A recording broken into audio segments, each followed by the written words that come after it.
when we are afraid of something, we have to face the fear. We have to face the fear that, yes, there is always a chance to experience trauma again and again, or to just face this fear and dissolve it before it unfolds into a clear manifestation of this traumatic circumstance. So you can work with your fears internally without allowing them to manifest tragic experiences which would deeply invoke this, or you just let life bring out these experiences through a natural course of events, because sooner or later, if there is this trauma will attract you to a certain person who will abandon you again and again, and will trigger the pattern to come out for you to acknowledge it, to become aware, and eventually to dissolve it. Or else you spend time alone observing these fears, overcoming these fears. Overcoming with awareness, meaning you're feeling them, but you still allow, and you try to understand that they push you into a certain pattern of behavior. And now, because you're aware, you refuse to go along with the pattern. So you contemplate how to change the pattern. For example, you want to call this person and say you no longer want to meet them or to see them, and instead you go and see them. Or you feel like you want to now create a drama, and instead you inhale, exhale, and speak peacefully and say, I'm really unhappy about this situation. Can we talk about it? Because this is not your, let's say, this is not your normal pattern. Your normal pattern is just to become angry, to become neurotic, psychotic, you know, to start going into some fits and tantrum of how unhappy you are and shout and yell and stomp your feet. Instead, you inhale, exhale, and you just start speaking like an adult instead of going along with the pattern of a 2, 3, 4, 5-year-old, which is usually the age of trauma being crystallized there in your being. So that the trauma operates still through the same age, through the same level of maturity as when you were 2, 3, 4, 5, or around that age.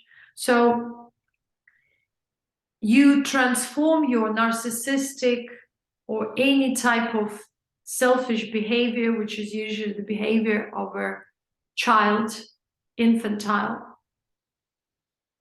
You choose to overcome this pattern with a way of an adult. You ask yourself, how would an adult behave? Any unhealthy behavior can be overcome with an effort. You ask yourself, how would an adult behave?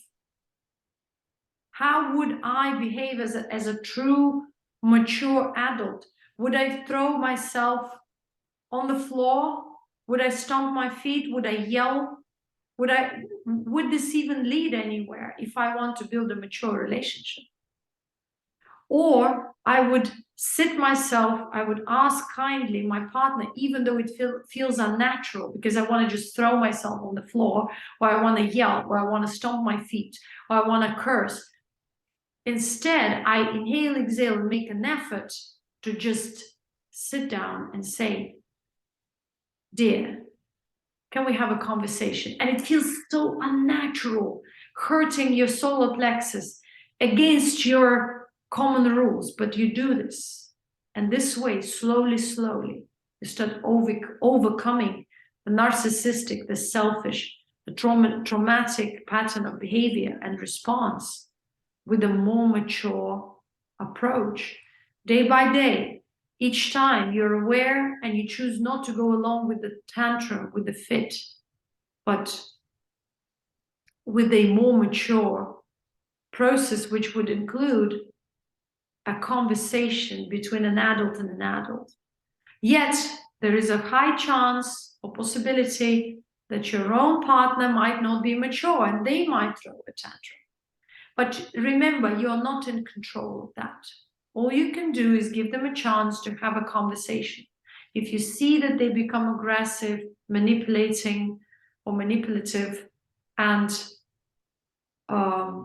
insecure, immature, you either distance yourself and give them time to come back to their adult state, or you draw a conclusion and you draw a line where you talk to them when they are in a better mode or mood, and you explain them that this is your boundary, and if you are not capable of communication and healthy relationship, you would not like to continue with this relationship. So you give them, it's not an ultimatum, it's just a clear mapping out of your, desires or your expectations. But because when you speak calmly, you will either irritate that person if they are also unhealthy and they will become angry, or you will invoke the same calmness, so it will remind them that you're kind of mature and they should become mature.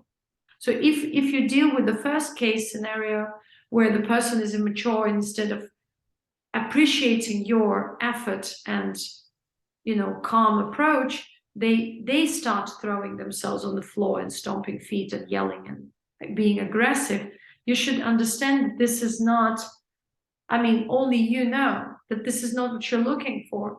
So you warn them once, and if they repeat it again, you understand that you cannot potentially build any relationship with this person unless they make an effort to either change and come back to you with clear changes, or you just close the door because you clearly realize that it's not what you're looking for. Because it's not just about attraction and love, which most of the people don't experience. It's about what you can live with and what you can't live with. Because love can create more, it's kind of like a glue. It creates a foundation, but love will not, if a person truly loves you, they will not be hysterical, hitting you, be aggressive with you, manipulative, or hurting you in any form. They will be conscious about the fact that maybe their behavior is unhealthy and they should work on themselves if there is true love. But for most people, there is no true love, and there is only this sort of a reflection of each other's traumas in a relationship, where one trauma relates to the other, and they just try to manipulate each other through their needs and wishes, yet without being capable of giving one another soul satisfaction, because they are not satisfied on a soul level within themselves. They're not awakened to that soul level, to that higher frequency, right? So in this kind of case, you just need to draw a conclusion and understand, are they that energy that you want in your life? Are they that type of being that soothes, that contributes to your peace, to your harmony, to your well-being? Or they are the person who disturbs you, who invokes, maybe they also trigger your trauma, but maybe sometimes they're not triggering your trauma. They are just a being who pushes you to understand yourself better and to learn to establish healthy boundaries. Because very often in this kind of relationships, people are pushed, one person at least is pushed to establish healthy boundaries. No healthy relationship exists without healthy boundaries. And when the person establishes healthy boundaries, they can relate to others in a healthy way, because this boundary is their natural protection, which comes from self-love and true self-respect. And if you respect yourself truly and understand your worth, you will never allow any type of unhealthy behavior around yourself. Or the person will change and make an effort to change or understand themselves, and you both will grow and contribute to each other's growth, or this relationship lacks any spiritual or any type of potential to be sustainable.